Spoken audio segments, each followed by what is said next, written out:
Welcome back everyone for the last reading of 2025, December 2025. This is my usual 4-card reading, and I thought I would get out a deck that I don't think I've ever read with this deck for a monthly reading. This is the Tarot of Gemstones and Crystals, and it's not a deck that I would read for the public with, or for any clients or anything like that. I prefer decks that show action scenes. So I'm a little bit hesitant, or not hesitant, but you know, when you read with a deck that you've never read with before for the public, it can be a little bit daunting, I suppose. But I just really felt called to read with this deck. I think it's a stunning deck, and it's my favorite crystal deck. I think the quality of photography in it is second to none. So anyhow, allow me a few moments to shuffle, then we'll cut and get started.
Rightio.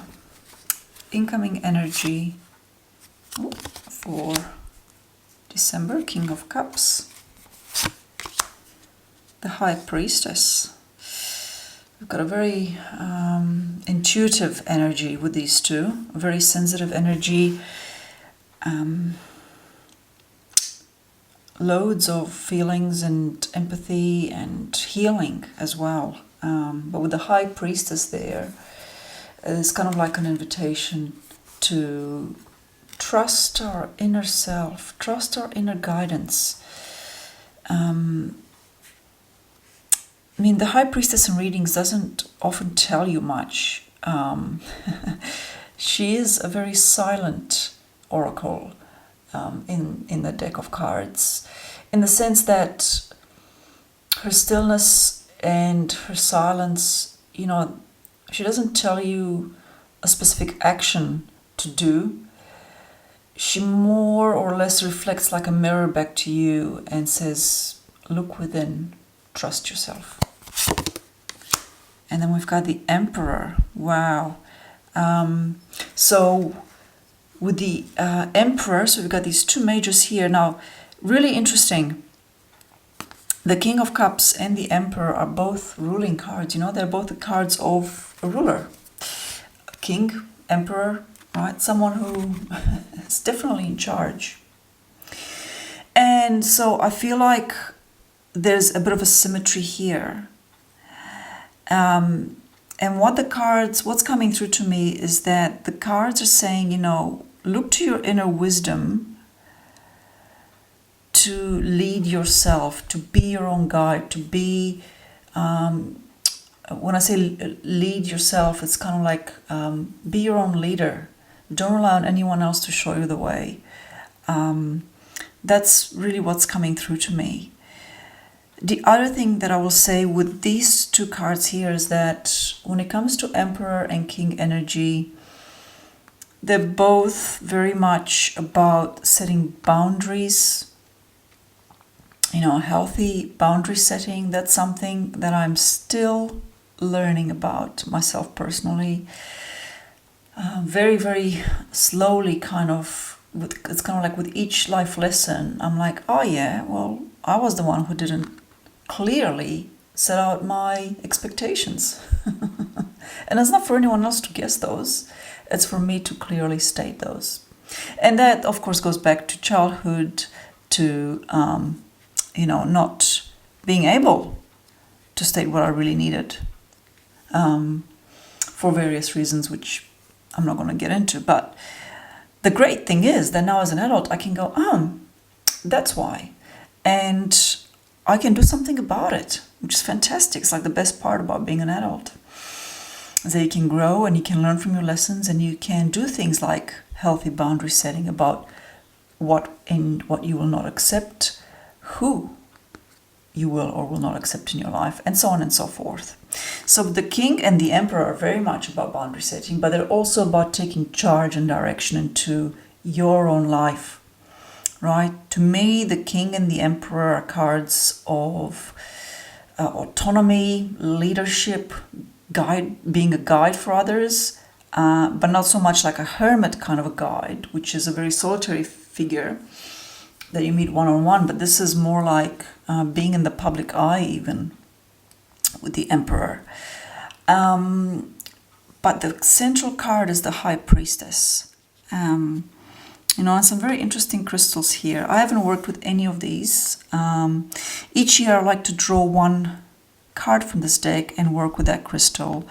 Some years more successfully than others, I should say. In an ideal world, I would seek that crystal. I would purchase it and find a way to obtain it and then work with its energy, even though I'm not like a huge crystal person. But if any of these crystals kind of draw you in and get your attention, or if there are particular qualities that you might like to infuse your life with, or to embody, right? So if the high priestess is a quality, like if listening to your own inner guidance and your own self, finding stillness and finding silence and doing meditation and going within, going inward, if that's something you want to embody more of, to practice more of, well, you could look at sourcing some aventurine. Thankfully, none of these are diamonds or sapphires or anything that would require, a decent amount of coin to be spent on. But aventurine, absolutely. I'm not sure about these two, but I don't think they're like super expensive. There are some very expensive crystals in this deck, by the way, but it is mostly, gemstones that you can find anywhere. So anyway, a really wonderful reading to close off the year, the incoming energy. Right, we got to really listen to our own inner guidance here, and not the what is being fed to us by the algorithm. All right, that's all I'll say about that. Now, although actually I will say something else about that, like a little bit of a disclaimer, is that if you've spent, what is years now being fed a certain algorithm, it might be very, very hard to listen to your own inner voice. And if that is not rectified, or if you don't start on the journey to rectify that, I think that 2026 will bring a really difficult year for those who are not living in accordance with their own truth, but someone else's. Okay. What we gotta focus on. Four of Wands, chrysoprase. Is that how you say it? I've never worked with this either, but what a beautiful color. This is actually like my favorite color. I'm a blue turquoise kind of person. And what we gotta focus on, the Four of Wands. Our communities, people, your local community. I say this over and over again. Yes, it's great to be connected and to be aware of what's happening in other parts of the world. But ultimately, when it comes down to it, who is going to be there for you when the shit hits the fan? And I'm not saying that shit's going to hit the fan next year, although I did do a video on the conjunction of Saturn and Neptune happening in February. You'll find that in the last, 3 videos or so. I think that's going to be important. But to me, I see the Four of Wands as celebration and good times and happy times with your community, with your family, the people that are around you, that surround you, that you're aligned with. I think that's super, super important. And it's always been important, right? But you can't deny that the last couple of decades have sort of pushed people further away from each other simply because it's easier to be disconnected, right? I can be online, I can order my food online, I can comment on videos online, I can be an anonymous person online, and just comment whatever goes through my head. I can spend hours gaming. You can pretty much exist now without the need for community that's always been there. Like, it's kind of like hardwired into our DNA, and we're not honoring that. And I know people can be difficult. Oh my God. Yes, people can indeed be difficult. But nonetheless, anyone who has neighbors, especially when you're not in a good functioning city or an area that functions well, or an area that is not connected to or has easy access to emergency services, I'm using this as an example, you will know how important your neighbors are for anything, right? And you can say that in a sense, oh, well, then you're only doing it out of necessity, but I think it's more than that. Like, I honestly think that deep down we need human connection. We need to be around people. We need to celebrate with other people. We need to meet with other people. We need to discuss things with other people.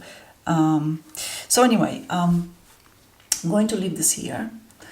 You know what? I'm really, really glad I listened to my intuition. That's the High Priestess. And I got this deck out because initially when I first saw it, let me move this a bit more. When I first, I saw it in my cabinet and I was pulled towards it, but then I kind of thought, oh, but I've never read with it, and it's not really like a public reading deck, and your mind kind of goes through all the reasons why you shouldn't, and you justify it, but your intuition is right all along. And I think this reading is absolutely fantastic for December. I, for one, do not fear anything that may or may not be coming, right? I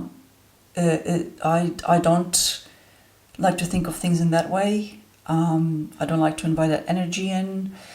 I like to focus on, like, I do work at the community gardens. We have a network of friends that we're going to be catching up with over Christmas and New Year's.